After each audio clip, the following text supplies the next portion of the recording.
Hello dear students, today we will do the quick revision of chapter 1 resources and development. ठीक है, हम लोग बेटा one thing I tell you, when you see some sample paper, आप sample paper देखते हो, आप देखते हो कि एक चैप्टर में 150 क्वेश्चंस हैं, 200 क्वेश्चंस हैं, 200 से भी किसी सैम्पल पेपर्स में ज़्यादा होते हैं। तो आप क्या करते हो, सैम्पल पेपर्स देख के घबरा जाते हो कि इतने क्वेश्चंस हम कैसे याद करेंगे। तो अब हम यहाँ पे क्विक रिवीजन करेंगे एक पूरा चैप्टर थोड़े से क्वेश्चंस में। चैप्टर भी पूरा हो जाएगा, क्वेश्चन का नंबर भी थोड़ा रहेगा। So we will start from the first. अगर तुम ये मेरे सारे क्वेश्चंस अच्छी तरह से सुन लोगे तो तुम्हें ये पूरा चैप्टर जो है वो मेरे फर्स्ट 3 वीडियोस देखने के बाद और ये क्विक रिवीजन करने के बाद ये चैप्टर तुम्हारे लिए बहुत इजी हो जाएगा। ठीक है, so we will start from the first question की चैप्टर जो है resources and development. What is the meaning of resources? Resources होते क्या हैं? So according to your book, what is the definition? Everything available in our environment which can be used to satisfy our needs, provided it is technologically accessible, economically feasible and culturally acceptable. This is the definition, or you have to learn this definition. Okay? And everything, and in simple terms I will tell you what are resources. Everything that we use is called the resource. इसकी types क्या हैं? We can classify the resources on different bases. On the basis of origin, resources are of 2 types, biotic, abiotic. अब आपको करना क्या है? Biotic की definition याद करनी है, examples याद करनी है। Abiotic की definition याद करनी है, उसके examples याद करनी है। On the basis of exhaustibility, renewable, non-renewable. Definition of renewable, definition of non-renewable with examples. On the basis of ownership, resources are individual, community, national and international. Definitions plus the examples.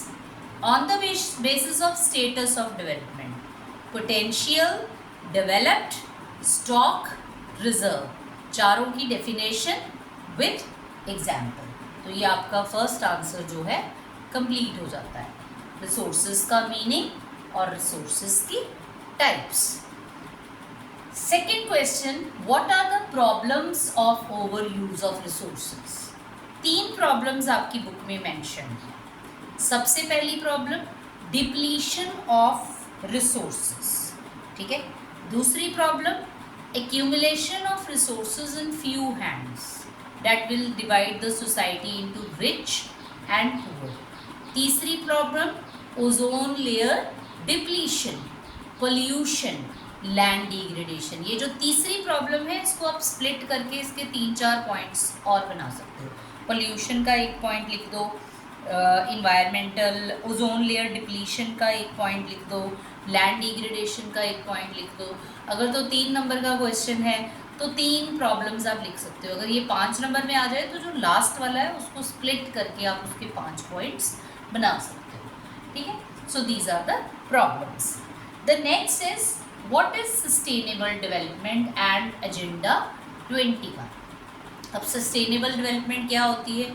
Development without harming the environment, जो development environment को harm नहीं करती and it will not compromise with the needs of the future generations also, that is called the sustainable development. और agenda 21 क्या है? The earth summit was held in Rio de Janeiro in 1992 in Brazil, and the 100 countries are gathered there on the discussion of the environment of the earth. Environment, अर्थ का जो environment है उसकी discussion के लिए 100 countries 1992 में रियो de Janeiro में इकट्ठे हुए और उन्होंने वहाँ पे डिस्कशन की ग्लोबल वार्मिंग पे, पोल्यूशन पे, लैंड डिग्रेडेशन पे डिस्कशन की। एजेंडा 21 क्या है? ये एक डिक्लेरेशन है signed by the world leaders. Declaration है, 1992 में इसको साइन किया गया, ठीक है, at United Nation conference on environment and development, Brazil में। इसका एम क्या है? अचीविंग ग्लोबल सस्टेनेबल डेवलपमेंट, कि पूरे ग्लोब पे सस्टेनेबल डेवलपमेंट। एजेंडा 21 का ऑब्जेक्टिव क्या है? कि पूरे ग्लोब पे सस्टेनेबल डेवलपमेंट। ये नहीं कि सिर्फ नॉर्थ अमेरिका में हो जाए, साउथ अमेरिका में हो जाए, यूरोप में हो जाए, no, sustainable development on the globe, ठीक है। और ये एजेंडा जो है, it is an agenda to combat environmental damage. जो इन्वायरमेंट से डैमेज हुआ है उससे किस तरह से बचना है, वो एजेंडा 21 में डिस्कस किया गया। टू कम्बैट द पॉवर्टी, गरीबी को जो है वो ग्लोब से कैसे हटाया जाए, डिजीज़ को कैसे हटाया जाए। और एक मेजर ऑब्जेक्टिव एजेंडा 21 का है is that every local government should draw its own local agenda 21, कि हर एक जो गवर्नमेंट है वो अपना एजेंडा 21 बनाए कि how to save earth from pollution, pollution से अर्थ को किस तरह से बचाए। हर कंट्री का अपना अपना एक अलग एजेंडा हो। उसके बाद रिसोर्स प्लान, ये क्या है? इसका meaning wise and judicious use of resources. जब आप रिसोर्सेज को वाइसली यूज़ करते हो, जुडिशियसली यूज़ करते हो, तो this is called the resource planning. ये रिसोर्स प्लानिंग है। रिसोर्सेज जो है वो अनइवन है, it is not evenly distributed. Evenly distributed नहीं है कि बराबर बराबर बराबर बराबर distribute, it is unevenly distributed in the country also and in the world also. So how can be, उसकी प्लानिंग किस तरह से? इसकी 3 स्टेजेस। पहली स्टेज में क्या करना है? आइडेंटिफिकेशन। 3 स्टेजेस। पहली स्टेज में क्या करना है? Identification and inventory of resources. Resource को आइडेंटिफाई करना है कि कौन सा रिसोर्स कहाँ पे है, किस तरह से? सर्वे करके, उसकी मैपिंग करके, ठीक है, उसकी क्वालिटी चेक करके, उसकी क्वांटिटी चेक करके उसको आइडेंटिफाई करना है कि हमारे पास कौन सा रिसोर्स है। दूसरी स्टेज टेक्नोलॉजी, कि हमारे पास उस रिसोर्स को एक्सट्रैक्ट करने की टेक्नोलॉजी है या नहीं है। Technology is the second stage. What is the third stage? Matching the resource development plan with the national development plan. जो भी हम रिसोर्स अर्थ से निकाल रहे हैं उसको मैच करना कि क्या ये हमारा नेशनल, हमारे कंट्री में इसका यूज़ है। डैट मीन्स उनको मैच करना आपस में। Matching the resource development plan with the national development plan, these are the 3 stages. Resource conservation, resources को किस तरह से बचाना है। और इसमें आप एक कोट है आपका बड़ा इम्पॉर्टेंट, MCQ में आ सकता है कि ये कोट किसने बोला, कि there is enough for everybody's need and not for anybody's greed, and it is said by Mahatma Gandhi, कि लोगों की ज़रूरतों के लिए तो हमारे पास बहुत है, पर जो उनकी ग्रीड है उसके लिए हमारे पास बहुत नहीं है, ग्रीड के लिए बहुत नहीं है, ठीक है। तो हमने रिसोर्सेज को किस तरह से कंजर्व करना है? Bye it's limited use. जब आप रिसोर्सेज का लिमिटेड यूज़ करोगे तो वो अपने आप सेव हो जाएगा। रिसोर्स का जब आप ऑल्टरनेटिव ढूंढोगे तो वो अपने आप सेव हो जाएगा, ठीक है।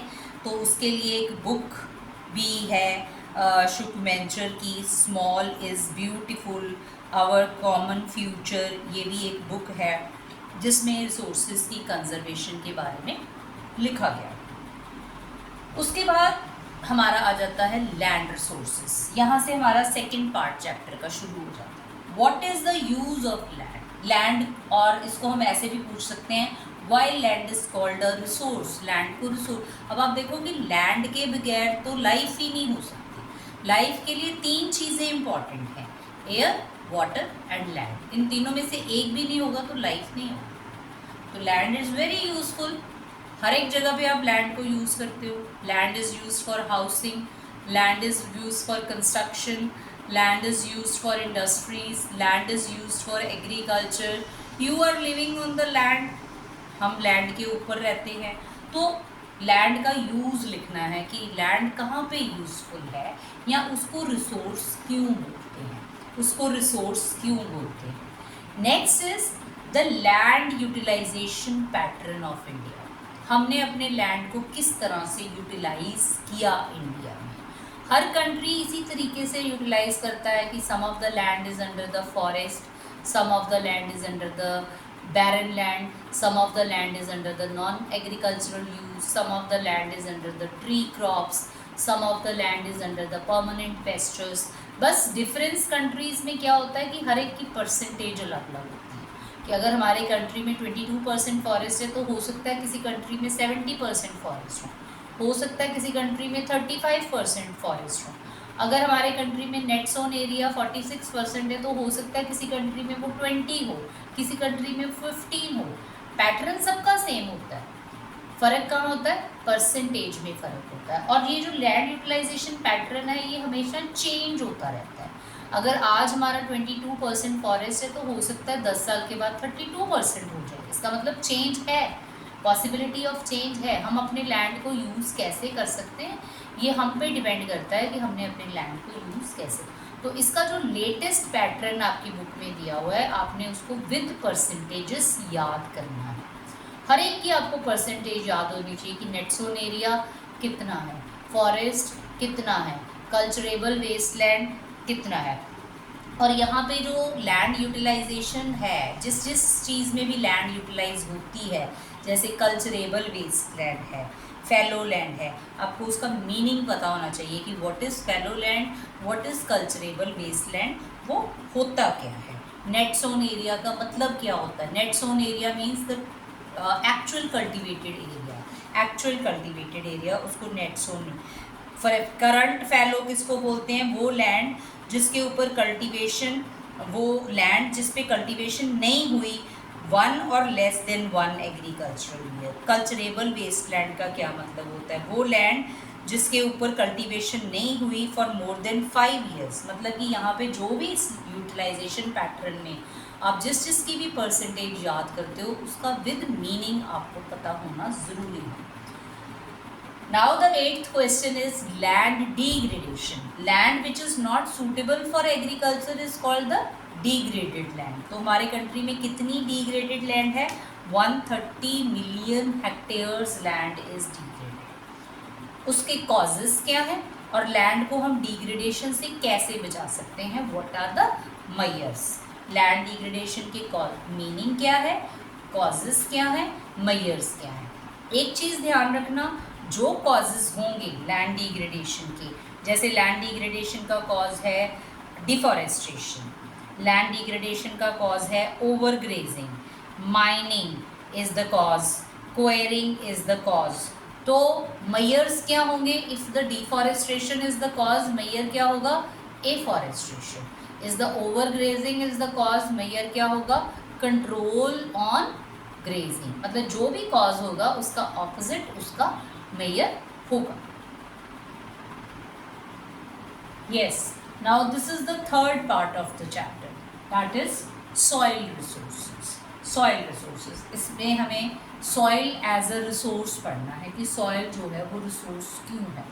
तो soil resource क्यों है, soil is also our life। without soil agriculture is not possible, and without agriculture food is not possible, and without food life is not possible, right?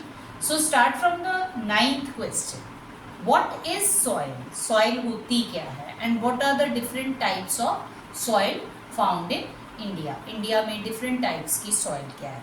अगर आपको simple terms में बताऊं कि soil क्या होती है, the powdered form of rocks, जब rocks का powder बन जाता है तो उसको soil कहते हैं। it is the most important renewable natural resource which is helpful for plant growth and supports different type of living organisms also. ठीक है, so this is soil. अब the types of soil, we can classify soils on different basis. Colour के base पे, texture के base पे हम different तरीके से सॉइल को क्लासीफाई कर सकते हैं. उसकी थिकनेस क्या है, उसकी एज क्या है, उसकी केमिकल प्रॉपर्टीज़ क्या हैं, उसकी फिजिकल प्रॉपर्टीज़ क्या हैं, उस पर डिपेंड करता है कि सॉइल की टाइप किस तरह की होगी. So now the types of soil, हमने पढ़नी कौन सी हैं टाइप्स सॉइल की, जो इंडिया की मेजर सॉइल्स हैं, कि इंडिया में कौन कौन सी मेजर सॉइल्स हैं.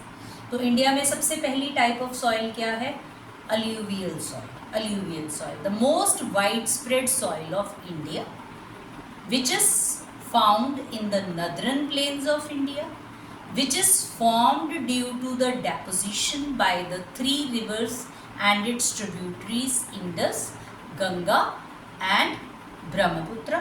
ठीक है, and it is the most fertile soil of the world. World की सबसे फर्टाइल सॉइल है. ठीक है, अब जो एल्यूवियल सॉइल है, इसमें क्या है, सैंड है, सिल्ट है, क्ले है. ठीक है, एंड जैसे जैसे हम मूव करते हैं रिवर वैलीज की तरफ, ठीक है, जो सॉइल के पार्टिकल्स हैं वो बिग हो जाते हैं. ठीक है, अपर रीचेस में, रिवर के अपर रीचेस में, और वहाँ पे प्लेन्स जो हैं वो प्रोडोमिनेंट हैं, द्वार, चोल्स and Terai. According to age alluvial soil दो तरह की होती है, bangar and khadar. Bangar old and khadar new. इसमें क्या के किस किस चीज़ की जो है वो प्रपोर्शन है, potash, phosphoric acid and lime, जो कि क्रॉप्स के लिए, sugar cane, paddy, wheat crop के लिए बहुत इम्पॉर्टेंट मिनरल्स हैं. Potash, phosphoric acid and lime. इसको आप किस तरह से याद करोगे, PPL, potash, phosphoric acid and lime. ठीक है, दूसरी टाइप है सॉइल की ब्लैक सॉइल. डेक्कन ट्रैप में है, वॉल्केनिक रॉक्स का पाउडर बनने से बनी है. It is also called Regar soil. It is also called cotton soil. Cotton की क्रॉप के लिए सबसे बेस्ट सॉइल है ये. महाराष्ट्र में है, सौराष्ट्र में है, मध्य प्रदेश में है, छत्तीसगढ़ में है. ठीक है, एक्सट्रीमली क्लेई मटेरियल है. Calcium carbonate, magnesium, potassium and lime इसमें होता है. ठीक है, फॉस्फेरिक कंटेंट्स में ये पुअर होती है soil. Third type of soil red and yellow soil. India का जो राइट पार्ट है, राइट साइड, ईस्टर्न पार्ट, उसमें सारे में रेड एंड येलो सॉइल है. ये बहुत फर्टाइल सॉइल नहीं होती है. ठीक है, and it is made from develop on the crystalline igneous rock. Colour red क्यों है सॉइल का, due to diffusion of iron in crystalline and metamorphic rocks. और ये येलो कब होती है, जब ये हाइड्रेटेड फॉर्म में होती है. लेटराइट सॉइल कौन से एरियाज़ में है, जहाँ पे टेम्परेचर हाई है और हैवी रेनफॉल है. और ये सॉइल जो है वो इंटेंस लीचिंग की वजह से बहुत फर्टाइल नहीं होती, पर किसी तरह से अगर लीचिंग को रोक दिया जाए then it becomes the fertile, फिर ये फर्टाइल हो जाती है. ठीक है, इस सॉइल में ह्यूमस कंटेंट जो है वो बहुत थोड़ा होता है. और लेटराइट का जो लैटिन वर्ड है इट इज़ ब्रिक, और ये कहाँ पे है, Karnataka, Kerala and Tamil Nadu. Next is the arid soil, means the desert soil. ठीक है, इसमें वाटर का कंटेंट जो है वो कम होता है. And the last is the forest soil, hilly areas में होती है और माउंटेनियस एरियाज़ में होती है. तो ये टाइप्स 6 हैं, 6 टाइप्स. ठीक है, सॉइल की कैरेक्टरिस्टिक्स प्लस सॉइल इंडिया में कहाँ कहाँ पे है विद मैप. इसका मैप भी आएगा, वो हम जो है जब हम अपना मैप वर्क करेंगे उसमें मैं आपको रिवाइज कराऊंगी कि where are these soils found in India. Number 10th question, factors favourable for soil formation. कि जब सॉइल फॉर्म होती है तो उसकी फॉर्मेशन में जो फैक्टर्स फेवरेबल होते हैं वो कौन से फैक्टर होते हैं फॉर्मेशन ऑफ सॉइल में. वो फैक्टर्स क्या हैं, रिलीफ, किस तरह के लैंड पे सॉइल जो है वो फॉर्म हो रही है. पेरेंट रॉक, कौन सी रॉक से सॉइल जो है वो बन रही है. कैसे क्लाइमेट में सॉइल बन रही है और किस तरह का वेजिटेशन है जहाँ पे सॉइल की फॉर्मेशन हो रही है. So these are the factors favorable for soil formation. 11th question. What is soil erosion? Soil erosion जो है वो किसको बोलते हैं? The removal of the topmost layer of soil is called the soil erosion. Soil erosion दो reasons की वजह से होता है, natural and man-made. Natural reasons कौन से हैं? Winds, water, glaciers, ये natural reason है. और man-made reasons कौन से हैं? Deforestation is the man-made reason. Overgrazing is the man-made reason. Construction, mining, these all are the man-made reasons. तो soil erosion क्या है और उसके causes क्या हैं? उसके बाद badlands और ravines क्या होते हैं? Badland means the land which is not suitable for agriculture. That land is called the badland. और चंबल एरिया, इंडिया का जो चंबल बेसिन है, वहाँ पे इस लैंड को ravines बैडलैंड्स और रिवाइंस, चंबल में इसको रिवाइंस बोलते हैं. ठीक है. How can we save soil from erosion? Erosion से हम सॉइल को क्या कैसे बचा सकते हैं? यहाँ पे वो भी क्वेश्चन हो सकता है, what are the measures to save soil from erosion? तो ये 4 मेजर्स हैं जो आपकी बुक में मेंशन है, आपको सिर्फ वही करना है. Number 1, contour ploughing. इसका मीनिंग पता होना चाहिए आपको कि what is contour ploughing. Terrace farming, meaning पता होना चाहिए. स्ट्रिप फार्मिंग, मीनिंग पता होना चाहिए. शेल्टर बेल्ट्स क्या होती हैं, उसका मीनिंग. तो मैं इनके नाम फिर से बोल रही हूँ, contour ploughing, terrace farming, shelter belts. ठीक है, shelter belts and strip cropping. These are the 4 methods to save soil from erosion. 2 तरह का इरोजन होता है, one is the gully erosion and one is the sheet erosion.